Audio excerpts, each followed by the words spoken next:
பெரிய காணிக்கையை அப்படி குவிச்சு வச்சிருக்க காணிக்கையை பார்த்து அவன் மனசு இது உங்க ரத்தம் அப்படிங்கிறான். நானும் சில நேரத்தில் காணிக்கை கையில வாங்கும்போது அதுக்கு வெறும் காணிக்கை இல்லைங்க, அது வெறும் பணம் இல்லை, வெறும் தாள் கிடையாது. ஏதோ டிஜிட்டலா வருது, ஒரு 50,000 ரூபாய் அப்படின்னு வருது அப்படின்னா 10,000 ரூபான்னு வருதுன்னா வெறும் டிஜிட்டல், அது வெறும் நம்பர் அல்ல, அது ரத்தம், அது அவருடைய வியர்வை, அது அவருடைய நேரம், விலையேறப்பட்ட நேரம்.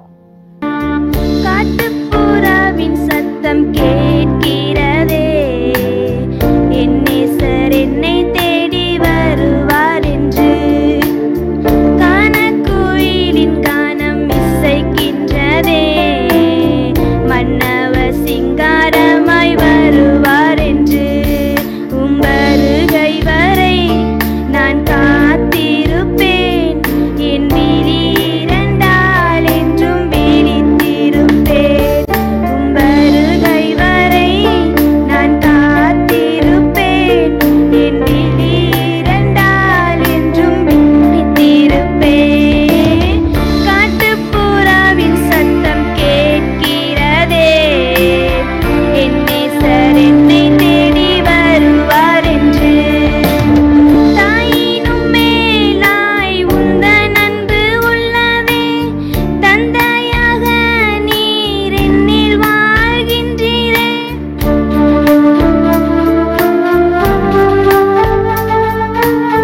தாயினும் மேலாய் உந்தன் அன்பு உள்ளதே, தந்தையாக நீர் என்னில் வாழ்கின்றீரே. நீரெந்தன் நேசர்தானே, நீரெந்தன் நண்பர்தானே, நீரெந்தன் நேசர்தானே, நீரெந்தன் நண்பர்தானே. என்றென்றும் உந்தன் நன்மை என்னவென்று சொல்லிடுவேன். உம்பருகை வரை நான் காத்திருப்பேன், என் விழி இரண்டால் என்றும் விழித்திருப்பேன். உம்பருகை வரை நான் காத்திருப்பேன், என் விழி இரண்டால் என்றும் விழித்திருப்பேன். காட்டுப்புறாவின் சத்தம் கேட்கிறதே, என் நேசர் என்னை தேடி வருவார் என்று. கர்த்தருடைய பரிசுத்த நாமத்திற்கு மகிமை உண்டாவதாக. 1 நாளாகமம் 29. பின்பு தாவீது ராஜா சபையார் எல்லாரையும் நோக்கி, அப்போ சாலமோன் நோக்கி சொன்னார். முதல்ல லீடர்ஸை பார்த்து பேசினாரு, ரெண்டாவது சாலமோன் ராஜாவை நோக்கி பேசினாரு, தனக்கு அடுத்து ஒரு ராஜாவிட்ட பேசினாரு. இப்போ சபையார் எல்லாரையும் நோக்கி, தேவன் தெரிந்து கொண்ட என் குமாரனாகிய சாலமோன் இன்னும் வாலிபனும் இளைஞனுமாயிருக்கிறான். தேவன் தெரிந்து கொண்ட செய்ய வேண்டிய வேலையோ பெரியது, அது ஒரு மனுஷனுக்கு அல்ல, தேவனாய் கர்த்தர் கட்டும் அரண்மனை. இந்த காலையில் வார்த்தையை கேட்கிற அன்பு சகோதரா, அதிகாலையில கேட்கிற ஆமா சகோதரா, அல்லது இந்த நாளில் எந்த நேரத்தில் கேட்டுக்கொண்டிருக்கின்றீர்களோ உங்களை பார்த்து சொல்றார், நான் தெரிந்து கொண்ட மகன் நீ. ஆமா, உனக்காக ஜனங்களை பார்த்து கர்த்தர் சொல்றாரு. ஆமென், ஸ்தோத்திரம். உனக்காக ஆண்டவர் பரிந்து பேசி ஜனங்களோடு கூட பேசுறாரு. அவன் செய்ய வேண்டிய வேலை பெரியது, நீ செய்ய வேண்டிய வேலை பெரியது. அது மனுஷனுக்காகிறது அல்ல, அது மனுஷனுக்காக அல்ல, தேவனாய கர்த்தருக்கு கட்டும் அரண்மனை. இது மனுஷனுடைய ராஜ்யத்துக்காக அல்ல, மனுஷனுடைய பேர் பிரஸ்தாபத்துக்காக அல்ல, தேவனுடைய ராஜ்யத்துல நீ பயன்படும்படி உன்னையும் ஒரு சிற்பாசாரியாக, உன்னையும் ஒரு உடன் ஊழியனாக, உன்னையும் அந்த பெரிய அந்த வேலைக்கு உன்னை பயன்படுத்தும்படி இந்த பெரிய வேலைக்கு கர்த்தர் தெரிஞ்சு கொண்டிருக்கிறாரு. கர்த்தர் உங்களை ஆசீர்வதிப்பாராக. இந்த வார்த்தையை தான் நெகேமியா அந்த வார்த்தை சொல்றார், நான் பெரிய காரியத்தை செய்கிறேன், நான் இறங்கி வரமாட்டேன், வேலை மெனக்கெடுவானே, நான் பெரிய வேலை செய்கிறேன்னு அவன் சொன்னா பாருங்க. இதை வச்சுதான் சரி, நான் என்னால என்று மட்டும் என் ஆலயத்துக்குன்னு பொன் வேலைக்கு என்ன பாருங்க சொல்றான். பொண்ணை கொடுத்தேன், வெள்ளியை கொடுத்தேன், வெள்ளிய மரம் வெண்கலத்தை கொடுத்தேன், இரும்பு கொடுத்தேன், மரத்தை கொடுத்தேன், பதிக்கப்பட்ட காந்தியில கற்களை கொடுத்தேன், பலவர்ண கற்கள் கொடுத்தேன், விளையாடப்பட்ட ரத்தனங்களை கொடுத்தேன், வெண் கற்பாலங்கள் அதாவது மொசைக் ஃப்ளோர்ஸ் எல்லாம் கொடுத்தேன், கோமேதகம் கொடுத்தேன், எல்லாம் சபதரிச்சு வச்சேன். அங்கெங்கெல்லாம் போய் யுத்தத்துல ஜெயிச்சதெல்லாம் சேர்த்து வச்சிருக்கேன். எப்படி இஸ்ரவேல் ஜனங்கள் வனாந்தரத்துல அவங்க எகிப்தில இருந்து அவங்க கொள்ளையிட்டு கொண்டு வந்ததான அந்த விலையேறப்பட்டவைகளை கொண்டு அவங்க எப்படி ஒரு பெரிய ஒரு ஆசீர்வாதமான ஒரு ஆசரிப்பு கூடாரத்தை கட்டினார்களோ, அதே போல தாவீதும் சுற்றி இருக்கிற ஜனங்களோடு கூட யுத்தம் பண்ணி அவர்களிடத்திலிருந்து கிடைத்த பொக்கிஷங்களை எல்லாத்தையும் சேர்த்து வச்சு அதை இப்ப கொடுக்கிறேன், சபதரித்து வச்சிருக்கான். வீணா செலவு பண்ணாம கர்த்தருக்குன்னு வச்சிருக்கேன். இன்னும் இதெல்லாம் நான் சபதரித்தேன்னா அங்கங்க போய் யுத்தத்துல ஜெயிச்சு வந்ததான யுத்தத்தினுடையதான கொள்ளை உடைமைகள், இது அல்லாம எனக்குன்னு நான் வைத்திருக்கிற வாஞ்சியினால ஆண்டு வச்சிருக்கிறதுனால பரிசுத்த ஆலயத்துக்காக நான் தனிப்பட்ட முறையில் எனக்காக சேர்த்துக்கிட்ட எனக்கு சொந்தமான பொண்ணு வெள்ளி தேவனுடைய ஆலயத்துக்கு கொடுக்குறேன் அப்படி சொல்லிட்டு அறைகளின் சுவர்களை மூடுவதற்கான பொன் வேலை, தங்கம், வெள்ளி 7000 தாளந்து வெள்ளியை கொடுக்கிறேன். அப்ப தானே எல்லாவற்றுக்கும் முன்மாதிரியா இருந்தான். ஏற்கனவே சேர்த்து வச்சது அது பொது ஃபண்டு, அது ராஜாவுடையதான கஜானாவிலிருந்து அவளுக்கு கொடுக்குறான். தன்னுடைய சொந்த பணத்துல இருந்தும் கொடுக்குறான். கொடுத்துட்டு இப்போ ஒரு சேலஞ்ச் மக்களை பார்த்து ஒரு சவால் விடுறார் 29:5. இப்போதும் உங்களில் இன்றைய தினம் கர்த்தருக்கு தன் கை காணிக்கைகளை, தன் காணிக்கைல கை காணிக்கை, அவன் கையில கைப்பாடா சேமிச்சு வச்ச தன்னுடைய பணத்திலிருந்து செலுத்துகிற காணிக்கை செலுத்த மனப்பூர்வமா, கட்டாயமா இல்ல, மனப்பூர்வமா மனசார கொடுக்கறவங்க யாருன்னு கேட்கிறான். அப்படி கேட்ட உடனே வம்சங்களையும் பிரபுக்களும் இஸ்ரவேல் கோத்திரங்களையும் பிரபுக்கள் 1000 பேர் பருவம் எல்லாரும் மனப்பூர்வமா தேவனுடைய ஆலயத்துக்கு வேணும்னு 5000 தாளந்து பொண்ணு கொடுத்தாங்களாம், 10000 தங்க காசு கொடுத்தாங்களாம், 10000 தாளந்து வெள்ளியை கொடுத்தாங்களாம், 18,000 வெங்கலம் கொடுத்தாங்களாம், 1,00,000 தாளந்து இரும்பை கொடுத்தாங்களாம், யார் கையில ரத்தனம் இருந்துச்சோ அதை கொடுத்தாங்களாம். எல்லாம் கெர்சோனான எகியேலின் கையில மனப்பூர்வமா, அதாவது தாங்க கஷ்டப்பட்டு சம்பாதிச்சது சேர்த்து வச்சது அப்பளம் கொடுத்துட்டு 9ஆம் வசனத்தை இப்படி மனப்பூர்வமாய் கொடுத்ததற்காக ஜனங்கள் சந்தோஷப்பட்டாங்களாம். ஆகா, நம்ம அதாவது கர்த்தருக்கு அந்த அரண்மனை கட்டுவதற்காக, சபை கட்டுவதற்காக, ஆலயம் கட்டுவதற்காக, தேவனுடைய ராஜ்யம் கட்டுவதற்காக, மிஷனரி ஊழியத்திற்கும் மற்றும் பல்விதமான ஊழியங்களுக்கும் கட்டுமான பணிகளுக்கும் சந்தோஷமா உத்தம இருதயத்தோட, ஒரு கள்ளம் கபடு இல்லாம, ஒரு சின்ன பிள்ளை மாதிரி இருக்கிற கையிலுக்கு வேணும், அப்பாவுக்கு வேணும்னு கேட்ட உடனே சில பிள்ளைங்க அப்பாவுக்கு வேணும்னு கேட்டா கொடுக்காது, சில பிள்ளைங்க அப்பாவுக்கு கொடுக்குறோங்கிற சந்தோஷத்துக்கு அப்பா அந்த வாங்கிக்கோங்கப்பான்னு கொடுக்குற மாதிரி சந்தோஷமா உற்சாகமா கொடுத்தாங்களாம். தாவீதை பார்த்து சந்தோஷப்பட்டாராம். கர்த்தருக்கு ஸ்தோத்திரம். கர்த்தரும் மகிழ்ச்சி அடைஞ்சிருப்பாருங்க. அந்த வார்த்தை சொல்லப்படல, கர்த்தரும் சந்தோஷப்பட்டிருப்பாரு. 10வது வசனம். அப்ப ஆகையால் தாவீது அப்ப ஒரு ஜெபம் பண்றான். எல்லாம் சபை அனைத்து கண்களுக்கு தான் எல்லா காணிக்கை எல்லாம் வந்துருச்சு. இந்த காணிக்கைக்காக ஜெபம் பண்றாரு. என்ன சொல்றாருன்னா, தகப்பனாய் இஸ்ரவேலின் தேவனாகிய கர்த்தாவே, சதா காலம் தேவருக்கு ஸ்தோத்திரம் உண்டாவதா. கர்த்தாவே, மாட்சிமையும் வல்லமையும் மகிமையும் ஜெயமும் மகத்துவம் முடிவுகளப்பா. என்னலாமா? மாட்சிமை, வல்லமை, மகிமை, ஜெயம், மகத்துவம் முடிவுகளப்பா. வானத்திலும் பூமியில் உள்ள எல்லாம் உங்களுடையதப்பா, எல்லாமே உங்களுடையதப்பா. நான் கொடுக்கணும்னு அவசியம் இல்லை, எல்லாம் உங்களுடையதப்பா. கர்த்தாவே, ராஜ்யம் உங்களுடையதப்பா, அது உங்களுடைய ராஜ்யம்ப்பா. தேவரு எல்லாருக்கும் தலைவரா நீங்க இருக்கிறீங்கப்பா. ஐஸ்வர்யமும் கனமும் உம்மால தானப்பா வருது. தேவரு எல்லாவற்றையும் நீங்க தான்ப்பா ஆளுகை செய்வீங்க, அரசாங்கம். உம்முடைய கரத்திலே சத்துவமும் வல்லமை உண்டப்பா. எவரையும் மேன்மைப்படுத்தவும் பலப்படுத்தவும் உங்க கரத்தினால் ஆகாண்டு பெரிய பராட்டு எங்களை மட்டும் வச்சிருக்கீங்க, உங்க கரம்பா. இப்போது எங்கள் தேவனே, நாங்கள் உமக்கு ஸ்தோத்திரம் செலுத்தி நம்முடைய மகிமையுள்ள நாமத்தை ஸ்தோத்திரிங்க. அவருடைய நாமத்தை பத்தி 2:11-12 பாருங்க, எத்தனை வார்த்தை இருக்குதுன்னு பாருங்க. ரொம்ப ஆச்சரியமா இருக்கு. மாட்சிமை உள்ளவர், வல்லமை உள்ளவர், மகிமை உள்ளவர், ஜெயம் உள்ளவர், வானத்திலும் பூமியிலும் எல்லாம் சொந்தக்காரரு, ராஜ்யம் அவருடையது, அப்புறம் எல்லாருக்கும் தலைவரா இருக்கிறாரு. அதுக்கப்புறம் 8வது ஐஸ்வர்யமும் கனமும் அவரால் வருது. எல்லாவற்றையும் ஆளுகை செய்கிற ராஜாதி ராஜா, அவருக்கு வல்லமையும் சத்துவம் இருக்குது. யாரையும் மேன்மைப்படுத்தவும் பலப்படுத்தவும் அவருடைய கரத்தினால். 11-12 விஷயங்களை நம்ம இங்க பாக்குறோம்.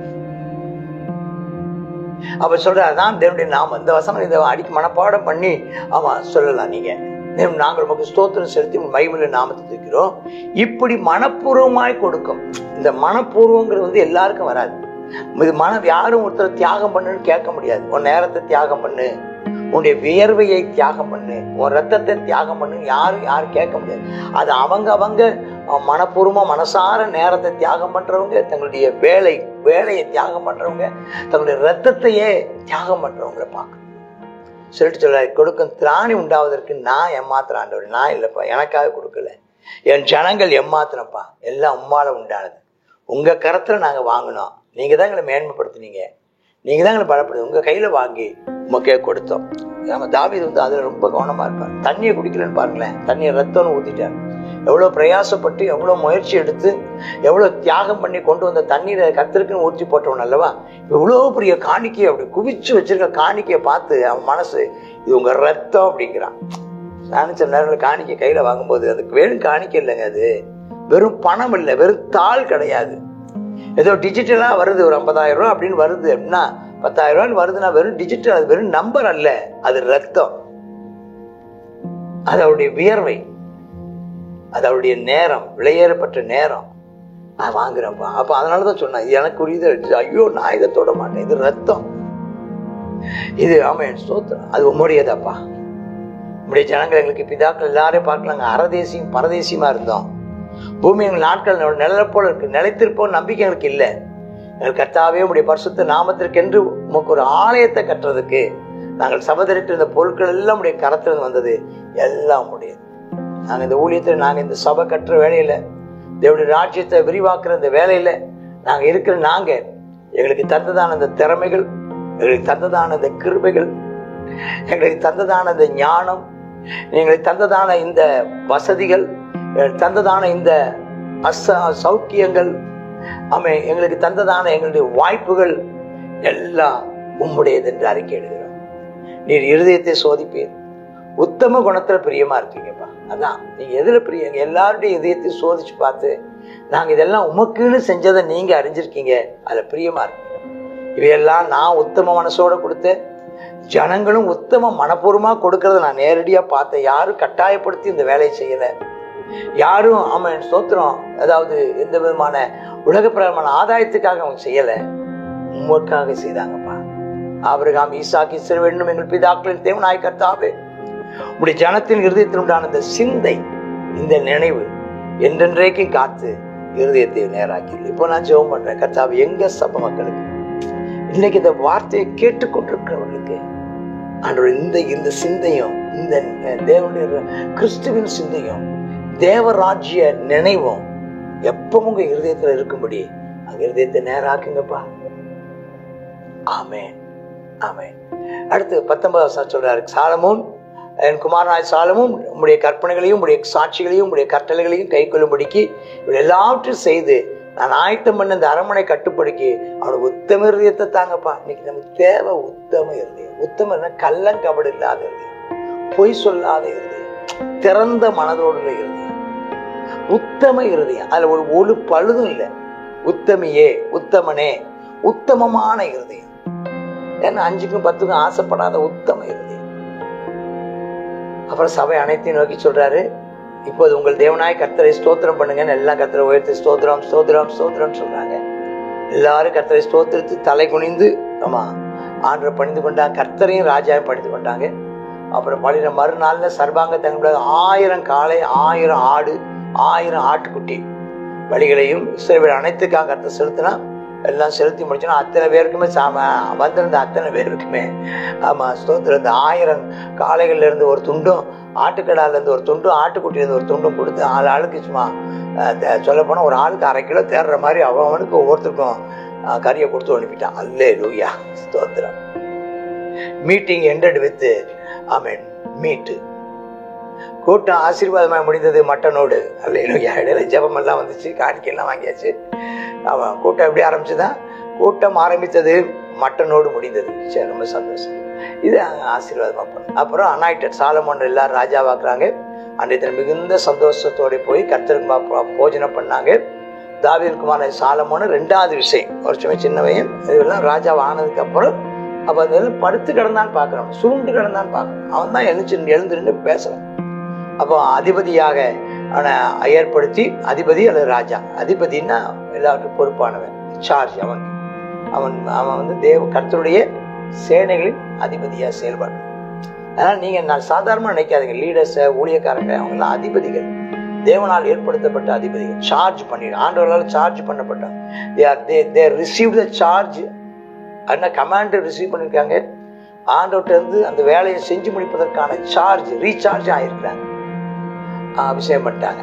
அபிஷேகம் தான் அந்த வேலையெல்லாம் செய்வதற்கான சார்ஜ். ஆமா, கொடுக்கப்பட்ட கட்டளை தான் ஆமென் ஸ்தோத்திரம் சார்ஜ். சாலமோன் தன்னுடைய ஸ்தானத்தில் விட்டிருந்து நம்ம எல்லாரும் அதில் ஒரு 3 வார்த்தை பார்க்கிறோம். 23ஆம் வசனத்துல கீழ்ப்படிந்திருந்தார். யார் கீழ்ப்படிந்திருந்தா? ராஜா சாலத்தில் இஸ்ரவேல் எல்லாரும் கீழ்ப்படிந்திருந்தாங்களாம். எல்லா ஜனங்களும் கீழ்ப்படிந்தாங்க, அடங்கி இருந்தார்கள். 24ஆம் வசனம். யார் அடங்கி இருந்தா? பிரபுக்கள், சகல தாவீதினுடைய மற்ற இவனுடைய அண்ணன் தம்பிமாரும் இவனுக்கு அடங்கி இருந்தாங்க. அடுத்தது என்னன்னு கேட்டீங்கன்னா, அடுத்தது ஆமென் ஸ்தோத்திரம், ஆண்டவர் என்ன செஞ்சாரா? இவனை ஆசீர்வதித்திருந்தார். சாலமோனை மிகவும் பெரியவனாக்கினார். ஒருவனுக்கும் இல்லாதிருந்த ராஜரீக மகத்துவத்தை அவனுக்கு கட்டளை. தேவன் அவனை ஆசீர்வதித்திருந்தார். தேவன் நம்மை ஆசீர்வதித்திருந்தார். அடங்கி நடப்பார்கள், ஜனங்கள் கீழ்ப்படிந்திருந்தார். இவ்விதமாய் தாவீது இஸ்ரவேல் அனைத்துக்கு ராஜாவா இருந்தால் அவன் வருஷம் இஸ்ரவேல் அரசாண்ட நாட்டில் 40 வருஷம், எப்ரோன்ல 7, எருசலேமில் 33 வருஷம் ராஜாவா இருந்தானா அவன் தீர்க்க ஆயுசும் ஐஸ்வர்யமும் மகிமையும் உள்ளவனாய் நல்ல முதிர் வயசுல மரணம் அடைந்தான். அதுக்கப்புறம் சாலமோன் ராஜா. இது எல்லா ராஜாக்களுக்கும் கடைசியா எழுதப்படுகிறதான அந்த கடைசி முடிவுரை அது மாதிரி எழுதி முடிக்கிறாரு. எல்லாமே யாரு தாவீதுடைய விஷயத்தை இன்னும் தெரிஞ்சுக்க விரும்பினா ஞான திருஷ்டிக்காரனாகிய சாமுவேல் பிரபந்தத்திலையும், தீர்க்கதரிசியார் நாத்தான் பிரபந்தத்திலையும், ஞான திருஷ்டிக்காரனாகிய காத்து பிரபந்தம் அவங்கெல்லாம் ஒரு சின்ன கடிதங்கள் எழுதியிருக்காங்க. அவங்கெல்லாம் சின்ன சின்ன புக் எழுதியிருக்காங்க. அதுல பாத்தீங்கன்னா இன்னும் கூடுதலான விவரங்களை பார்க்கலாம். இது எங்க பார்த்தோம்? நம்ம 1 சாமுவேல் 2 சாமுவேல் புஸ்தகங்கள்ல இந்த விஷயங்கள் எல்லாம், நம்ம ராஜாக்கள் புஸ்தகங்களையும் அந்த விவரங்களை எல்லாம் நன்றாக நம்ம என்ன செய்கிறோம்? புரிந்து கொள்கிறோம், தெரிந்து கொள்கிறோம். கர்த்தர் நம்ம ஒவ்வொருவரையும் ஆசீர்வதிப்பாராக. ஆமேன், ஆமேன். God bless you. 1 நாளாகமும் 29வது அதிகாரத்தை பார்க்கிறோம். இந்த 29வது அதிகாரத்துல தாவீது தேவனுடைய ஆலயத்துக்காக எக்கச்சக்கமான பொன்னையும் வெள்ளியையும் சவதரித்து வைத்தார். எல்லாத்தையுமே சவதரித்து வச்சுட்டார். சாலமோனுக்கு ஒரு வேலையும் வைக்கல. அது மாத்திரம் இல்ல, தனக்கு இருந்ததான பொண்ணு வெள்ளியையும் கத்தருக்குன்னு சொல்லி நேர்ந்து கொண்டார். இதை பார்த்த ஜனங்கள் என்ன செய்தாங்க? வம்ச பிதாக்கள், கோத்திர பிரபுக்கள், 1000 பேருக்கு அதிபதிகள், 100 பேருக்கு அதிபதிகள், வேலைக்காரராக இருக்கிறதான பிரபுக்கள் எல்லாரும் என்ன செய்தாங்க? தேவனுடைய ஆலயத்துக்கு அவன் கட்டுமான பணிக்காக எக்கச்சக்கமான பணத்தையும் பொருளையும் என்ன செய்தாங்க? கொடுத்தாங்க. மனப்பூர்வமாக கொடுத்தார்கள். அவன் அப்படின்னு சொல்லி என்ன செய்கிறார்? எல்லாத்தையும் கத்திரிடத்துல அவன் கொடுத்ததை அதை வாங்கி என்ன செய்தாங்க? அவன் சேமித்து வைத்தார்கள் என்பதை பார்க்கிறோம். தாவீது 2 ஜெபம் பண்றார். கர்த்தாவே, உம்முடைய ஜனத்துக்கு ஆமென் ஆண்டவரே, அப்பா ஸ்தோத்திரம், உம்முடைய ஜனத்தினுடைய இருதயத்தை உமக்கு நேராக்கும் என்று சொல்லி ஒரு ஜெபம் பண்றார். அடுத்ததாக சாலமோனுக்கு ஆலயத்தை கட்டுவதற்கு உத்தம இருதயத்தை கட்டளையிடும் அப்படின்னு சொல்லுகிறார். நாம இந்த இருதயம் தேவனுக்கு நேராக இருக்கணும். இந்த நாள்ல நமக்கு உத்தம இருதயத்தை கத்த நமக்கு தரும்படியாக இந்த நாள் ஜெபிப்போமா? தாவீது தீர்க்க ஆயுசும் மகிமையும் ஐஸ்வர்யமும் உள்ளவனாக நல்ல முதிர் வயதுல மரித்து போனார் என்று சொல்லப்பட்டிருக்கிறார்.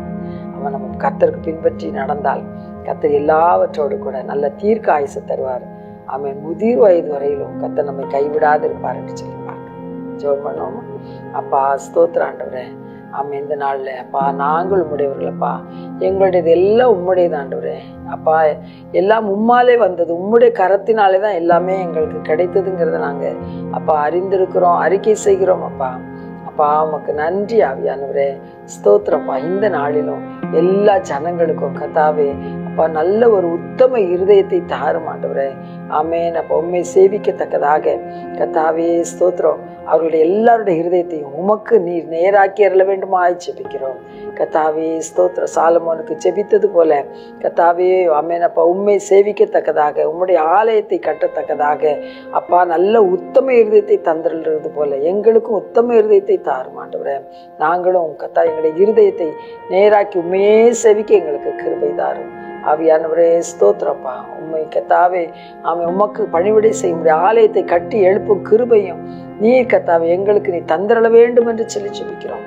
இயேசுவின் நாமத்தில் ஜெபிக்கிறோம் நல்ல பிதாவே. ஆமென், ஆமென்.